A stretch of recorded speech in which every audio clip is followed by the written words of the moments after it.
Hello everyone. So the writer we are going to start is Thomas Hardy. So first of all, Thomas Hardy, the date of birth is 2nd June 1840 and he was born in Dorchester and he died on 11th January 1928. ਸੋ ਜਿਹੜੇ Thomas Hardy ਸੀ ਨਾ ਇੱਕ ਪੈਸਿਮਿਸਟਿਕ poet ਸੀ, ਜਿਵੇਂ ਕਿ ਆਪਾਂ Robert ਬਰਾਊਨਿੰਗ ਬਾਰੇ ਦੇਖਿਆ ਸੀ। ਜਿਹੜੇ Robert ਬਰਾਊਨਿੰਗ ਸੀ ਉਹ ਸੀ ਆਪਟਿਮਿਸਟਿਕ ਪੋਇਟ, ਠੀਕ ਹੈ।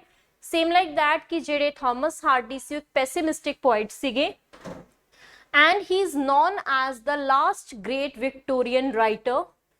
He was famous for the Wessex novels. ਇਹਨਾਂ ਨੇ ਜਿਹੜੇ ਵੀ ਆਪਦੇ ਵਰਕਸ ਲਿਖੇ ਹੈ, ਨੋਵਲਸ ਲਿਖੇ ਹੈ, ਉਹਨਾਂ ਦੀ ਜਿਹੜੀ ਸੈਟਿੰਗਸ ਹੈ ਇਹਦੀ ਇਹਨਾਂ ਦੀ ਵੈਸੈਕਸ ਨੇਮਸ ਤੋਂ ਵੈਸੈਕਸ ਨੋਵਲਸ ਦੇ ਵਿੱਚ ਵੇਖਣ ਨੂੰ ਮਿਲਦੀ ਹੈ। ਜਿਵੇਂ ਕਿ ਆਰ ਕੇ ਨਾਰਾਇਣ ਨੇ ਇੱਕ ਫਿਕਸ਼ਨਲ ਟਾਊਨ ਯੂਜ਼ ਕੀਤਾ ਸੀ ਨਾ, ਮਾਲਗੁਡੀ। ਸੇਮ ਲਾਈਕ ਦੈਟ ਜਿਹੜੇ ਥਾਮਸ ਹਾਰਡੀ ਸੀ ਉਹਨਾਂ ਨੇ ਜਿਹੜਾ ਇੱਕ ਫਿਕਸ਼ਨਲ ਨੇਮ ਯੂਜ਼ ਕੀਤਾ ਹੈ, that is Wessex. ਇਹ ਇੰਪੋਰਟੈਂਟ ਹੈ, ਯਾਦ ਰੱਖਿਓ ਕਿ ਜਿਹੜੀ ਟਰਮ ਹੈ ਵੈਸੈਕਸ ਨੋਵਲ ਕਿਹਦੇ ਨਾਲ ਰਿਲੇਟ ਕਰਦੀ ਹੈ? ਥਾਮਸ ਹਾਰਡੀ ਨਾਲ ਰਿਲੇਟ ਕਰਦੀ ਹੈ। ਸੋ ਇਹਨਾਂ ਦੀ ਵਾਈਫ ਦਾ ਨਾਮ ਸੀਗਾ ਈਮਾ ਗਿਫੋਰਡ, ਜੋ ਇਹਨਾਂ ਦੀ ਫਸਟ ਵਾਈਫ ਸੀ। ਜਦੋਂ ਇਹਨਾਂ ਦੀ ਡੈਥ ਹੋ ਜਾਂਦੀ ਹੈ ਫਿਰ ਉਸ ਤੋਂ ਬਾਅਦ ਇੱਕ ਹੋਰ ਮੈਰਿਜ ਕਰਵਾ ਲੈਂਦੇ ਆ। ਥਾਮਸ ਹਾਰਡੀ ਦੇ ਜਿਹੜੇ ਫਾਦਰ ਸੀਗੇ ਉਹਨਾਂ ਦਾ ਨਾਮ ਵੀ ਕੀ ਸੀਗਾ? Thomas Hardy he C. So Thomas Hardy started his literary career as a poet. ਇਹਨਾਂ ਨੇ ਆਪਦਾ ਜਿਹੜਾ ਕਰੀਅਰ ਸੀਗਾ ਉਹ ਐਜ਼ ਅ ਪੋਇਟ ਦੇ ਤੌਰ ਤੇ ਸ਼ੁਰੂ ਕੀਤਾ ਸੀ। ਦੈਨ ਹੌਲੀ ਹੌਲੀ ਕੀ ਹੈ ਇਹਨਾਂ ਨੇ ਐਜ਼ ਅ ਨੋਵਲਿਸਟ ਕੀ ਹੈ ਲਿਟਰੇਚਰ ਦੇ ਵਿੱਚ ਕੀ ਆਪਦਾ ਕੰਟਰੀਬਿਊਸ਼ਨ ਦਿੱਤਾ। After his death, poems were lauded by Ezra Pound, W.H. Auden and Philip Larkin. ਜਦੋਂ ਇਹਨਾਂ ਦੀ ਡੈਥ ਹੋ ਜਾਂਦੀ ਹੈ ਤੇ ਜਿਹੜੀਆਂ ਥਾਮਸ ਹਾਰਡੀ ਦੀਆਂ ਪੋਇਮਸ ਸੀਗੀਆਂ ਉਹਨਾਂ ਨੂੰ ਪ੍ਰੇਜ਼ ਕੀਤਾ ਜਾਂਦਾ ਹੈ। ਕਿੰਨਾ ਦੁਆਰਾ ਪ੍ਰੇਜ਼ ਕੀਤਾ ਜਾਂਦਾ ਹੈ? ਇਜ਼ਰਾ ਪਾਉਂਡ ਦੁਆਰਾ ਕੀਤਾ ਜਾਂਦਾ ਹੈ, W.H. Auden ਦੁਆਰਾ ਪ੍ਰੇਜ਼ ਕੀਤਾ ਜਾਂਦਾ ਹੈ ਐਂਡ ਫਿਲਿਪ ਲਾਰਕਿਨ ਦੁਆਰਾ ਪ੍ਰੇਜ਼ ਕੀਤਾ ਜਾਂਦਾ ਹੈ। ਲਾਡਡ ਦਾ ਮਤਲਬ ਹੁੰਦਾ ਪ੍ਰੇਜ਼ ਕਰਨਾ ਕਿਸੇ ਦੇ ਵਰਕ ਨੂੰ। So Thomas Hardy's first collection, ਹੁਣ ਇਹਨਾਂ ਦੀ ਫਰਸਟ ਕਲੈਕਸ਼ਨ ਦਾ ਕੀ ਨਾਮ ਸੀਗਾ? Wessex novels and verses. Second collection ਦਾ ਨਾਮ ਸੀ the poems of the past and present, ਠੀਕ ਹੈ। ਪਾਸਟ ਐਂਡ ਪ੍ਰੈਜ਼ੈਂਟ ਇੱਕ ਰਾਈਟਰ ਪਹਿਲਾਂ ਵੀ ਡਿਸਕਸ ਕੀਤਾ ਹੈ, ਥਾਮਸ ਕਾਰਲੇ, ਉਹਨਾਂ ਦਾ ਵੀ ਵਰਕ ਹੈ past and present. So first written novel by Thomas Hardy was the poor man and the lady. First published novel ਕਿਹੜਾ ਸੀ? ਡੈਸਪੀਰੇਟ ਰੈਮੇਡੀ ਸੀ। ਫਰਸਟ ਸੈਟਿੰਗ ਯੂਜ਼ਡ ਇਨ, ਇਹਨਾਂ ਨੇ ਸਭ ਤੋਂ ਪਹਿਲਾਂ ਸੈਟਿੰਗ ਹੈ ਜਿਹੜੀ ਕਿਹੜੇ ਵਰਕ ਦੇ ਵਿੱਚ ਯੂਜ਼ ਕੀਤੀ ਸੀ? ਅੰਡਰ ਦ ਗ੍ਰੀਨਵੁੱਡ ਟਰੀਜ਼, ਜਿਹਦਾ ਸਬ ਟਾਈਟਲ ਸੀਗਾ a rural painting of the Dutch school. First work ਜਿਹੜਾ ਨੇ ਇਹਨਾਂ ਨੇ ਪਬਲਿਸ਼ ਕੀਤਾ ਸੀ ਬਾय ਹਿਜ਼ ਨੇਮ, ਉਹਨਾਂ ਦਾ ਨਾਮ ਸੀਗਾ a pair of the blue eyes.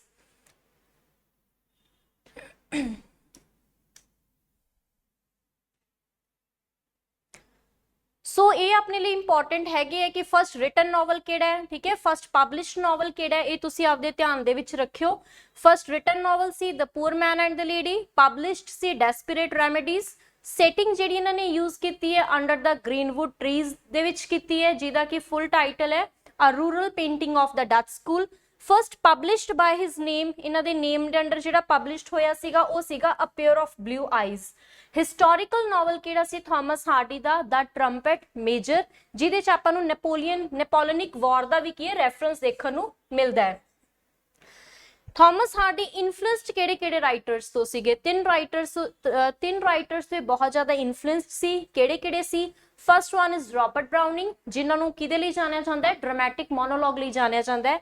Charles Darwin ਦੀ ਤੁਸੀਂ ਥਿਊਰੀ ਸੁਣੀ ਹੋਊਗੀ, ਦ ਥਿਊਰੀ ਆਫ ਐਵੋਲਿਊਸ਼ਨ ਦੀ, ਸਪੀਸ਼ੀਜ਼ ਵਾਲੀ ਥਿਊਰੀ ਸੀ ਜਿਹੜੀ origin ਆਫ ਸਪੀਸ਼ੀਜ਼ ਦੀ। And the third one was the Charles Swinburne, ਠੀਕ ਹੈ। ਪੋਇਮ ਇਹਨਾਂ ਦੀ, ਵੈਸੇ ਤਾਂ ਇਹਨਾਂ ਨੇ ਬਹੁਤ ਸਾਰੀਆਂ ਪੋਇਮਸ ਲਿਖੀਆਂ ਬਟ ਇੱਕ ਫੇਮਸ ਪੋਇਮ ਸੀ ਇਹਨਾਂ ਦੀ the man he killed. First major literary success, ਇਹਨਾਂ ਨੂੰ ਫਰਸਟ ਮੇਜਰ ਲਿਟਰੇਰੀ ਸਕਸੈਸ ਕਾਹਦੇ ਵਿੱਚ ਮਿਲਿਆ ਸੀ? Far from the madding crowd ਜਿਹੜਾ ਵਰਕ ਸੀਗਾ ਇਹ ਕੀ ਸੀ? ਇਹਨਾਂ ਦਾ ਪੈਸਟੋਰਲ ਵਰਕ ਵੀ ਸੀਗਾ, ਪੈਸਟੋਰਲ ਨੋਵਲ ਵੀ ਸੀ। ਸੋ ਦ ਟਾਈਟਲ ਹੈ ਜਿਹੜਾ far from the madding crowd, ਇਹ ਲਿਆ ਗਿਆ ਜਿਹੜੇ ਥਾਮਸ ਗ੍ਰੇ ਦੀ ਐਲਜੀ ਸੀਗੀ, elegy written in the country churchyard. Important ਹੈ ਇਹ ਚੀਜ਼ ਵੀ ਕਿ ਇਹਨਾਂ ਨੇ ਟਾਈਟਲ ਕਿੱਥੋਂ ਲਿਆ ਹੈ, ਜਿਹੜਾ far from the madding crowd ਹੈ, ਮੋਸਟ ਇੰਪੋਰਟੈਂਟ ਹੈ ਇਹ ਵਾਲਾ। ਇਹਨਾਂ ਨੇ ਟਾਈਟਲ ਲਿਆ ਹੈ Thomas Gray elegy written in country churchyard, ਠੀਕ ਹੈ। ਪੈਸਟੋਰਲ ਨੋਵਲ ਮੈਂ ਤੁਹਾਨੂੰ ਪਹਿਲਾਂ ਦੱਸ ਚੁੱਕੀ ਹਾਂ ਕਿ ਇਹਨਾਂ ਦਾ ਪੈਸਟੋਰਲ ਨੋਵਲ ਕਿਹੜਾ ਹੈ? Far from the madding crowd. ਹੁਣ ਇਸ ਸਲਾਈਡ ਦੇ ਉੱਪਰ ਆਪਾਂ ਜਿਹੜੇ ਇੰਪੋਰਟੈਂਟ ਚੀਜ਼ਾਂ ਮਤਲਬ ਕੀਤੀਆਂ ਉਹ ਇਹੀ ਹੈ, ਤੁਸੀਂ ਯਾਦ ਰੱਖਿਓ। ਫਸਟ ਰਿਟਨ ਨੋਵਲ ਕਿਹੜਾ ਸੀ? ਪਬਲਿਸ਼ ਕਿਹੜਾ ਸੀ? ਸੈਟਿੰਗ ਕਿੱਥੇ ਯੂਜ਼ ਕੀਤੀ ਗਈ ਹੈ, ਪਬਲਿਸ਼ਡ ਕਿਹੜਾ ਹੋਇਆ ਸੀ ਅੰਡਰ ਹਿਸ ਨੇਮ, ਠੀਕ ਹੈ, ਇਨਫਲੂਐਂਸਡ ਕਿਹੜੇ ਕਿਹੜੇ ਰਾਈਟਰਸ ਤੋਂ ਸੀਗੇ ਇਹ, ਤੇ ਪੋਇਮ ਕਿਹੜੀ ਸੀ, ਮੇਜਰ ਲਿਟਰੇਰੀ ਸਕਸੈਸ ਕਿਹੜਾ ਸੀ, ਤੇ ਉਹਦਾ ਜਿਹੜਾ ਟਾਈਟਲ ਹੈ ਉਹ ਕਿੱਥੋਂ ਲਿਆ ਗਿਆ ਹੈ, ਠੀਕ ਹੈ। ਸੋ ਨੈਕਸਟ ਵਨ, ਇਹ ਆ ਗਏ ਇਹਨਾਂ ਦੇ ਕੁਝ ਫੇਮਸ ਜਿਹੜੇ ਵਰਕਸ ਹੈ, ਇਹਨਾਂ ਦੇ ਨੋਵਲ ਸੀ, ਕੁਝ ਡਰਾਮਾ ਸੀਗੇ ਤੇ ਕੁਝ ਪੋਇਮ ਸੀਗੀਆਂ। First one is the poor man and the lady which Gat published in 1867। Second one is Under the Greenwood Tree 1872, a rural painting of the Dutch school। Far from the Madding Crowd 1874, ਜਿਹੜਾ ਕੀ ਸੀ pastoral novel ਸੀ, ਪਹਿਲਾਂ ਵੀ ਦੱਸਿਆ title ਕਿੱਥੋਂ ਲਿਆ ਗਿਆ ਹੈ, grey the Elegy written in country churchyard ਤੋਂ। Fourth one is The Return of Native which got published in 1878। The Mayor of Casterbridge 1886। Tess of the de Ubervilliers, ਇਹ most important ਹੈ ਇਹਨਾਂ ਦਾ ਜਿਹੜਾ ਇਹ ਵਾਲਾ ਹੈ, ਠੀਕ ਹੈ। ਇਹਦਾ ਜਿਹੜਾ ਟਾਈਟਲ ਹੈ ਉਹ ਹੈਗਾ A Pure Woman Faithfully Presented। Next is Jude the Obscure 1895। Desperate Remedies 1871। A Pair of Blue Eyes 1873, ਠੀਕ ਹੈ। ਕੁਝ ਕੁ ਉਹਨਾਂ ਦੇ ਫੇਮਸ ਨੋਵਲਸ ਹੈ।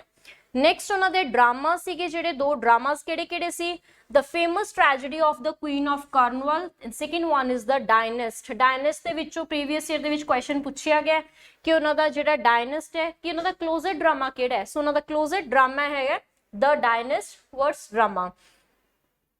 Poems ਹੈ ਉਹਨਾਂ ਦੀਆਂ ਕੁਝ, Poems of the Past and Present 1901, Wessex Poems and Other Verses 1898, Movements of the Vision 1917, The Darkling Thrush, ਇਹਨਾਂ ਦੀਆਂ ਕੁਝ ਕੁ ਫੇਮਸ ਪੋਇਮਸ ਹੈ। ਇੱਕ ਸ਼ਾਇਦ ਇਹਨਾਂ ਦੀ ਪੋਇਮ ਦਾ ਵੁੱਡਲੈਂਡਰਸ ਵੀ ਹੈ, ਉਹ ਵੀ ਇੰਪੋਰਟੈਂਟ ਹੈ। ਸੋ ਤੁਸੀਂ ਇਹਨਾਂ ਦੇ ਫੇਮਸ ਵਰਕਸ, ਇਹਨਾਂ ਦੇ ਨੋਵਲਸ, ਡਰਾਮਾਸ ਤੇ ਪੋਇਮਸ ਹੈ, ਇਸ ਚੀਜ਼ ਨੂੰ ਵੀ ਕੀ ਹੈ ਧਿਆਨ ਦੇ ਵਿੱਚ ਰੱਖਿਓ। ਨਾਓ ਇਹਨਾਂ ਦੇ ਮੇਜਰ ਜਿਹੜੇ ਵਰਕ ਸਟਾਰਟ ਹੁੰਦੇ ਆ, ਫਰਸਟ ਵਰਕ ਹੈ the poor man and the lady. So ਇਹ ਇਹਨਾਂ ਦਾ ਕੀ ਸੀ, poor man and the lady ਸੀ ਜਿਹੜਾ ਥਾਮਸ ਹਾਰਡੀ ਦਾ ਫਰਸਟ ਵਰਕ ਸੀ, but this work was unpublished work ਸੀਗਾ ਇਹ, ਧਿਆਨ ਦੇ ਵਿੱਚ ਰੱਖਿਓ। ਫਰਸਟ ਵਰਕ ਸੀ ਬਟ ਅਨਪਬਲਿਸ਼ਡ ਸੀ, which was written in 1867।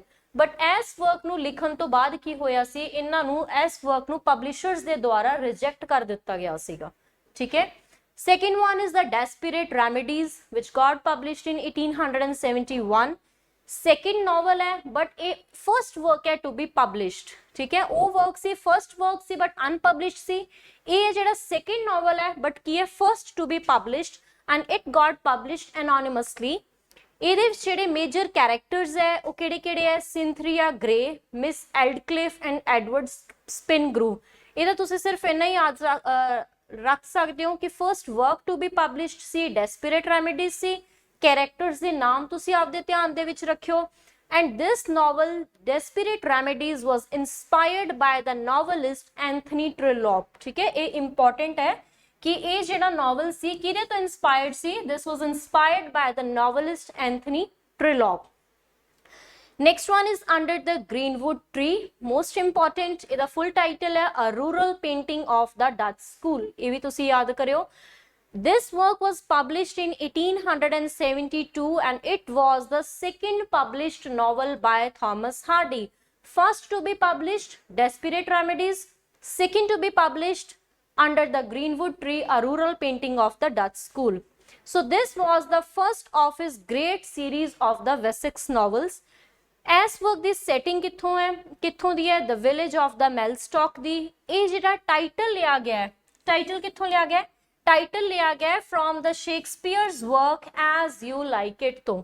ਇਹ ਵੀ ਧਿਆਨ ਦੇ ਵਿੱਚ ਰੱਖਿਓ ਕਿ ਜਿਹੜਾ ਅੰਡਰ ਦ ਗ੍ਰੀਨਵੁੱਡ ਟਰੀ ਹੈ ਇਹਦਾ ਜਿਹੜਾ ਟਾਈਟਲ ਹੈ ਸ਼ੇਕਸਪੀਅਰ ਦੇ ਕਿਹੜੇ ਵਰਕ ਤੋਂ ਲਿਆ ਗਿਆ, ਐਜ਼ ਯੂ ਲਾਈਕ ਇਟ ਤੋਂ ਲਿਆ ਗਿਆ। ਤੁਸੀਂ ਮੈਨੂੰ ਦੱਸ ਸਕਦੇ ਹੋ ਕਿ ਜਿਹੜਾ ਸ਼ੇਕਸਪੀਅਰ ਦਾ ਵਰਕ ਹੈ ਐਜ਼ ਯੂ ਲਾਈਕ ਇਟ, ਇਹਦੀ ਫੇਮਸ ਫੀਮੇਲ ਕੈਰੈਕਟਰ ਕਿਹੜੀ ਸੀ, ਰੋਜ਼ਾਲੈਂਡ। ਯੈਸ, ਇਹ ਜਿਹੜੀ ਬੁੱਕ ਸੀ ਇਹਦਾ ਟਾਈਟਲ ਤਾਂ ਸੀ a rural painting of the Dutch school, but ਇਹਦਾ ਜਿਹੜਾ origignal ਨੇਮ ਸੀ it was known by the other name that is the Mellstock choir. ਇਹ ਵੀ ਧਿਆਨ ਦੇ ਵਿੱਚ ਰੱਖਿਓ ਕਿ ਜਿਹੜਾ ਅੰਡਰ ਦ ਗ੍ਰੀਨਵੁੱਡ ਟਰੀ ਹੈ ਇਹਦਾ ਸਬ ਟਾਈਟਲ ਹੈ, ਠੀਕ ਹੈ, ਬਟ ਜਿਹੜਾ ਦਾ origignal ਨੇਮ ਸੀਗਾ ਮੈਲਸਟੌਕ choir.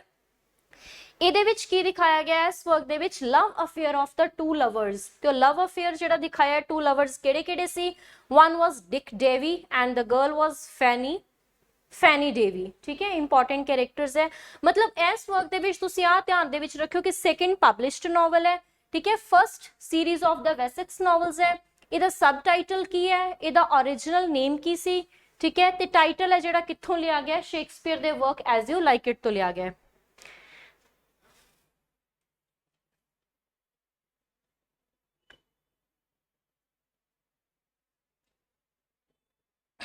Next is a pair of the blue eyes.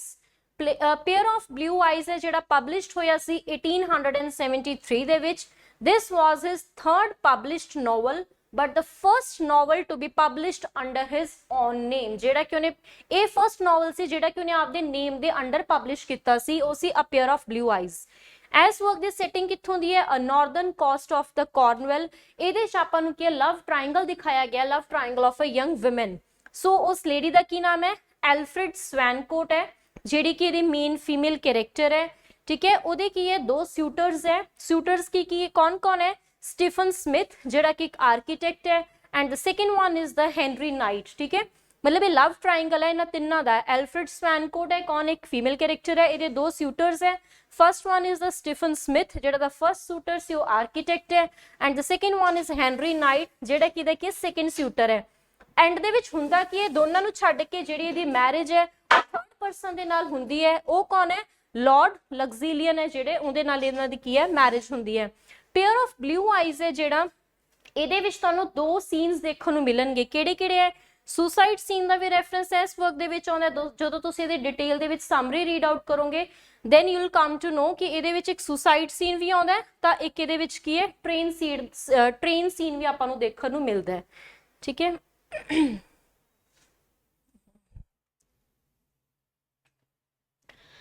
So next one is Far From the Madding Crowd। Far From the Madding Crowd है ਜਿਹੜਾ ਇਹ published ਹੋਇਆ ਸੀ 1874 ਦੇ ਵਿੱਚ। This was the fourth novel to be written by Thomas Hardy and this work was his first literary success।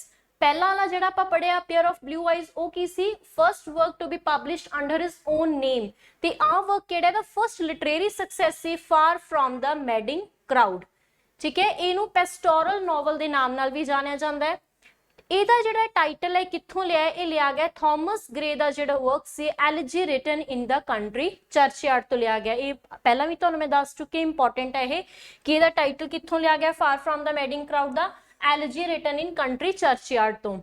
ਇਸ novel ਦੇ ਵਿੱਚ ਕੀ ਦਿਖਾਇਆ ਗਿਆ, ਆਪਾਂ ਨੂੰ ਲਾਈਫ ਦਿਖਾਈ ਗਈ ਹੈ ਤੇ ਰਿਲੇਸ਼ਨਸ਼ਿਪ ਦਿਖਾਇਆ ਗਿਆ ਮੇਨ ਕੈਰੈਕਟਰ ਦਾ, ਜਿਹਦਾ ਨਾਮ ਹੈ ਬਾਥਸ਼ੇਬਾ ਐਵਰਡਨ।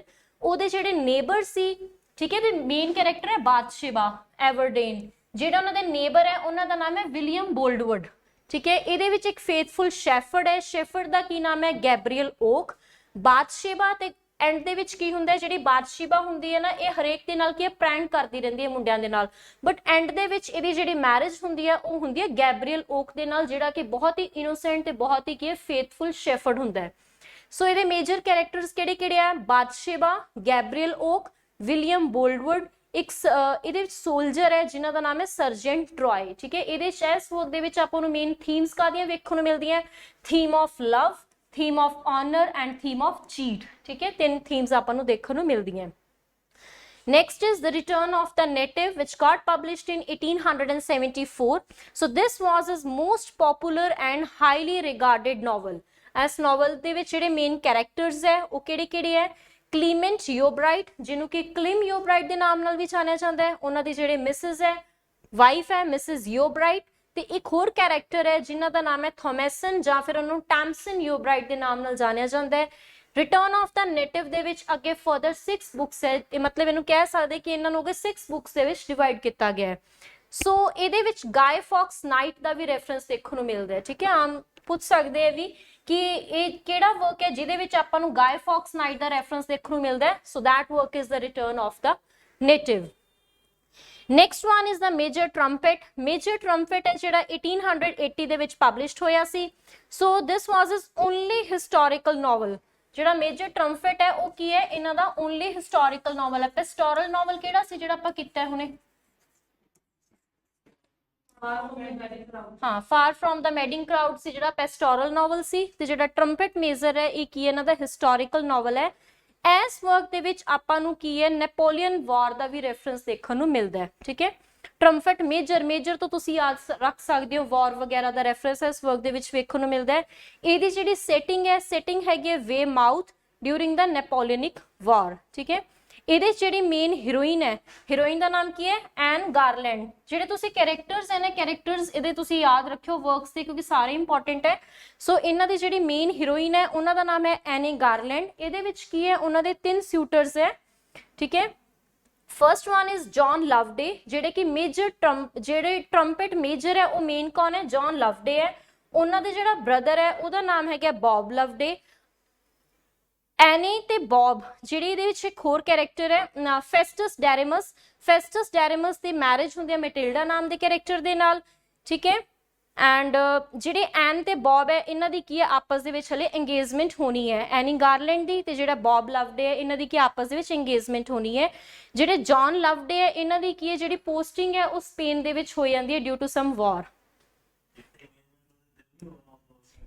ਨਹੀਂ ਸਰ, ਇਹ ਫਿਰ ਵਿਆਹ ਲੈਣਾ।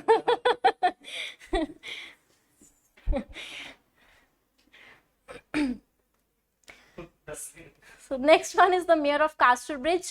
ਇਹਨਾਂ ਦਾ ਜਿਹੜਾ ਟਾਈਟਲ ਹੈ ਉਹ ਹੈ The Life and Death of a Man of Character। Most important ਹੈ ਇਹਨਾਂ ਦਾ ਕੀ ਹੈ, ਜਿਹੜਾ ਫੁੱਲ ਨੇਮ ਹੈ The Life and Death of the Man of Character which got published in 1886।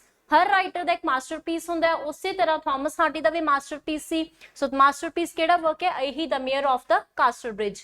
ਇਹਨਾਂ ਦੀ ਜਿਹੜੀ ਸੈਟਿੰਗ ਹੈ ਕਿੱਥੋਂ ਦੀ ਹੈ, ਫਿਕਸ਼ਨਲ ਟਾਊਨ ਆਫ ਦਾ ਕਾਸਟਰਬ੍ਰਿਜ ਦੀ ਇਹਨਾਂ ਦੀ ਮੇਨ ਸੈਟਿੰਗ ਹੈ। ਇਹਦੇ ਜਿਹੜੇ ਮੇਨ ਕੈਰੈਕਟਰਸ ਹੈ, ਮੇਨ ਕੈਰੈਕਟਰਸ ਕੌਣ ਕੌਣ ਹੈ, ਇੱਕ ਤਾਂ ਹੈਗਾ ਮਾਈਕਲ ਹੈਂਚਾਰਡ, ਮੋਸਟ ਇੰਪੋਰਟੈਂਟ, ਠੀਕ ਹੈ। ਮਾਈਕਲ ਹੈਂਚਾਰਡ ਦੀ ਜਿਹੜੀ ਵਾਈਫ ਹੈ ਉਹਦਾ ਨਾਮ ਹੈਗਾ ਸੁਜ਼ੈਨ। ਮਾਈਕਲ ਐਂਡ ਸੁਜ਼ੈਨ ਦੀ ਇੱਕ ਡਾਟਰ ਹੈ ਜਿਹਦਾ ਨਾਮ ਹੈਗਾ ਐਲੀਜ਼ਾ, ਠੀਕ ਹੈ।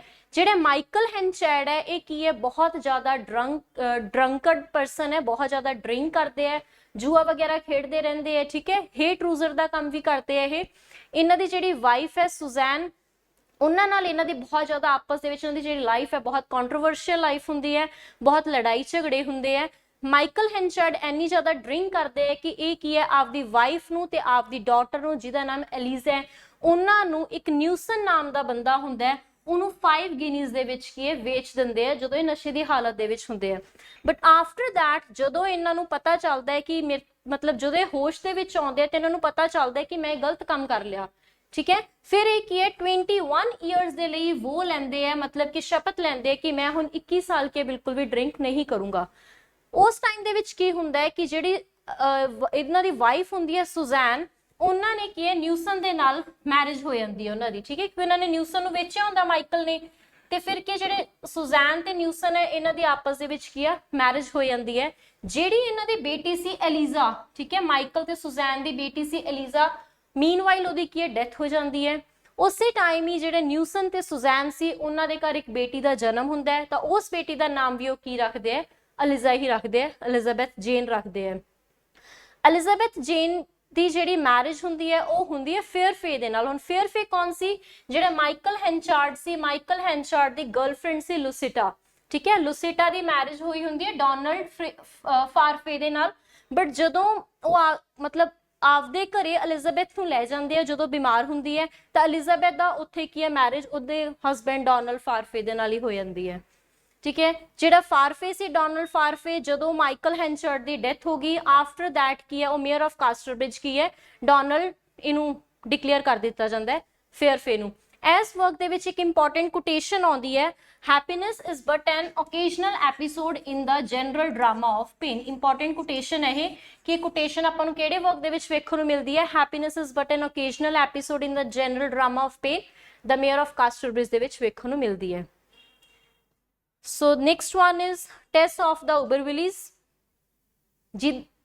a pure woman faithfully presented। ਕਿਤੇ ਕਿਤੇ ਆਪਾਂ ਨੂੰ ਕੀ ਹੈ ਕੱਲਾ pure woman ਦੇਖਣ ਨੂੰ ਮਿਲਦਾ ਹੈ, ਕਿਤੇ ਕਿਤੇ ਆਪਾਂ ਨੂੰ ਵੇਖਣ ਨੂੰ ਮਿਲਦਾ ਹੈ a pure woman faithfully presented, same ਹੀ ਹੈ ਉਹ। ਸਭ ਤੋਂ ਪਹਿਲਾਂ ਸਟਾਰਟ ਕਰਨ ਤੋਂ ਪਹਿਲਾਂ ਆਪਾਂ ਨੂੰ ਪਤਾ ਹੋਣਾ ਚਾਹੀਦਾ ਹੈ ਕਿ ਜਿਹੜਾ ਡੀ ਉਬਰਵਿਲੀਜ਼ ਸੀ ਕੀ ਸੀ, ਇਹ ਉਹਨਾਂ ਦਾ ਸਰਨੇਮ ਸੀਗਾ, ਠੀਕ ਹੈ। ਇਹੋ ਜਿਹੇ ਕੁਐਸਚਨਸ ਵੈਸੇ ਘੱਟ ਹੈ ਚਾਂਸ ਆਉਣ ਦੇ, ਬਟ ਫਿਰ ਵੀ ਪਤਾ ਹੋਣਾ ਚਾਹੀਦਾ ਹੈ।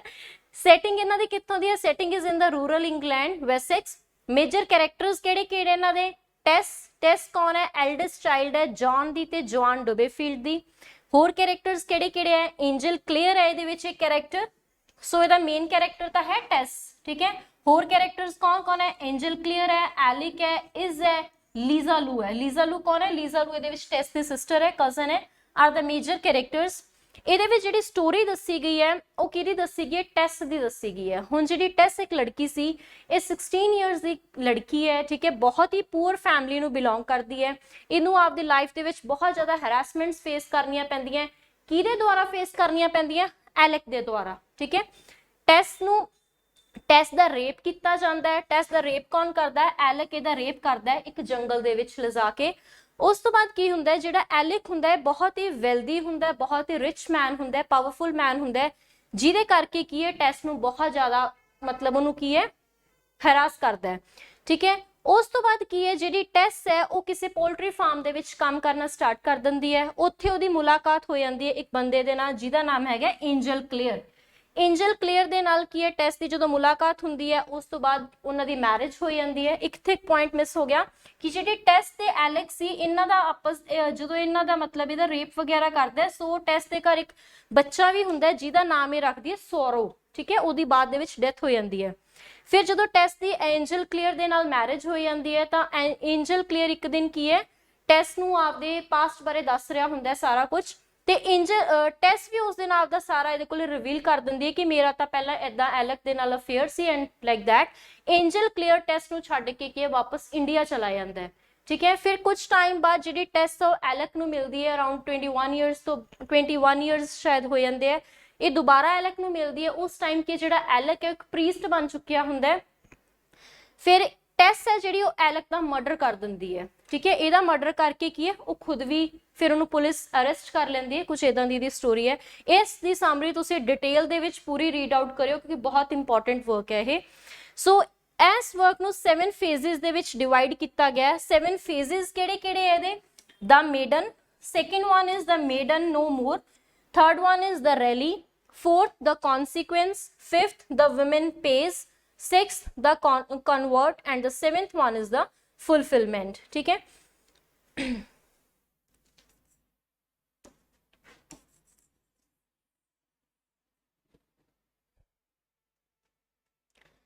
ਇਹਦੇ ਵਿੱਚ ਇੱਕ ਇੰਪੋਰਟੈਂਟ ਕੋਟ ਆਉਂਦੀ ਹੈ ਟੈਸ ਆਫ ਦ ਉਬਰਵੁਲਿਸ ਦੇ ਵਿੱਚ, as flies to the wanton boys we are to the god and they kill us for their sport।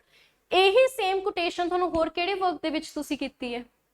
Same ਕੋਟ ਐਸੇ ਇੱਕ ਹੋਰ ਵਰਕ ਦੇ ਵਿੱਚ ਵੀ ਪੜ੍ਹੀ ਹੈ ਆਪਾਂ, ਕਿਹੜੇ ਚ ਕੀਤੀ?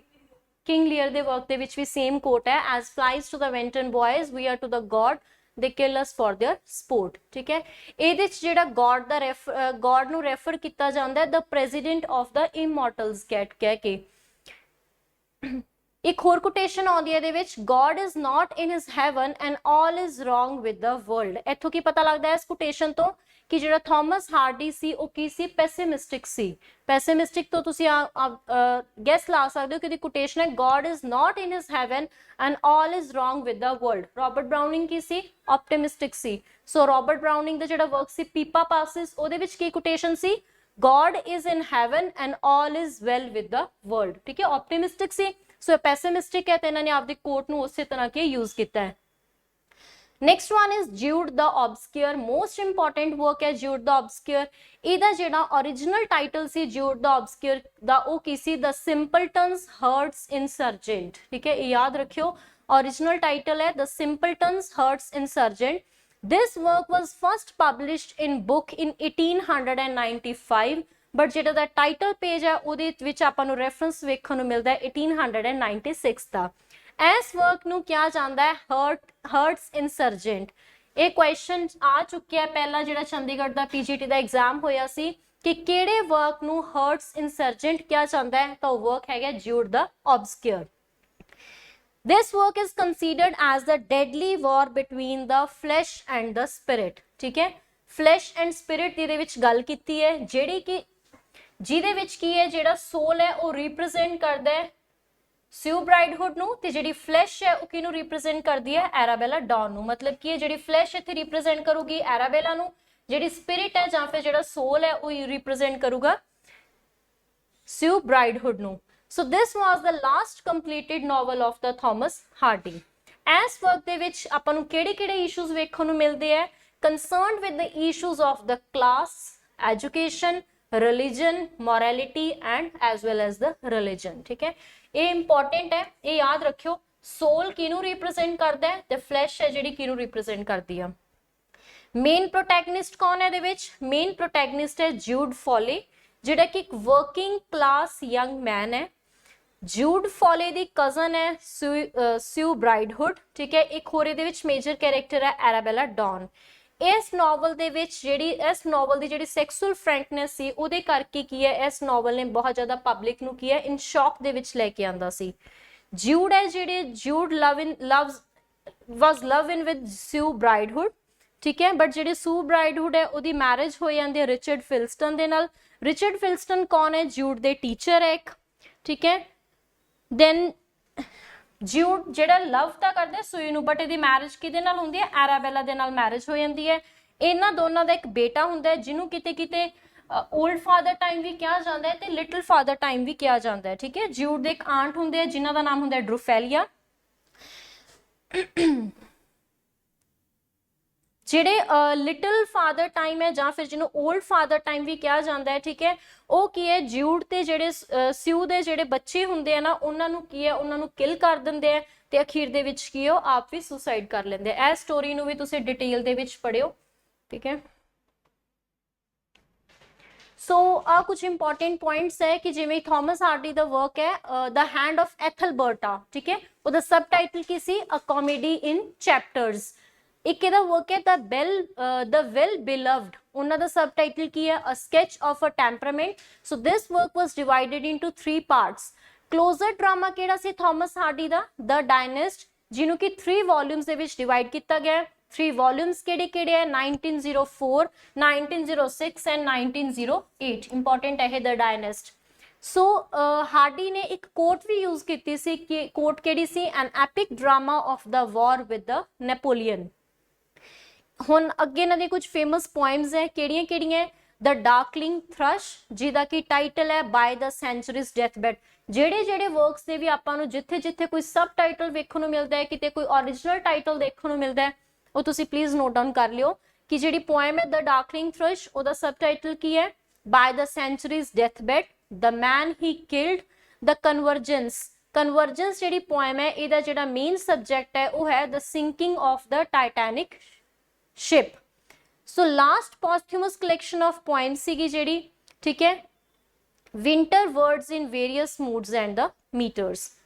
सो this was all about Thomas Hardy. हुण कुछ कि इन्हां दे क्वेश्चंस है। Which is the closet drama of Thomas Hardy? The Dynast। किन्ने वॉल्यूम्स दे विच डिवाइड सी? 3 वॉल्यूम्स दे विच। Sue in Jude the obscure represent soul ते flesh नु कौन represent कर? ठीक है, केड़े वर्क्स दे कैरेक्टर्स है ये? Jude the obscure। Historical novel of Hardy, The Major Trumpet। Happiness is but an occasional episode in the general drama of pain this quote appears in The Mayor of Casterbridge। ठीक है, title subtitle of the Tess of the d'Urbervilles। हाँ, A Pure Woman Faithfully Presented। First published novel केड़ा सी? Desperate Remedies। Pastoral novel केड़ा सी इन्हां दा? Far from the Madding Crowd। Which of the Hardy's novel received so much negative criticism that it caused him to give up writing novels altogether?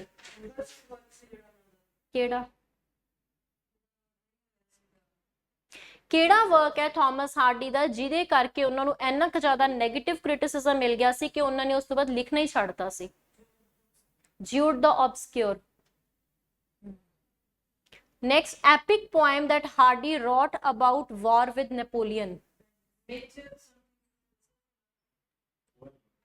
Epic poem जिन्हों closet drama भी कहा जाता है, the dynast. Title of far from the madding crowd is taken from. कित्थों लिया गया जेड़ा दा टाइटल है far from the madding crowd दा? केड़ी एलिजी सी? हाँ, elegy written in country churchyard. So this was all about Thomas Hardy. Thank you.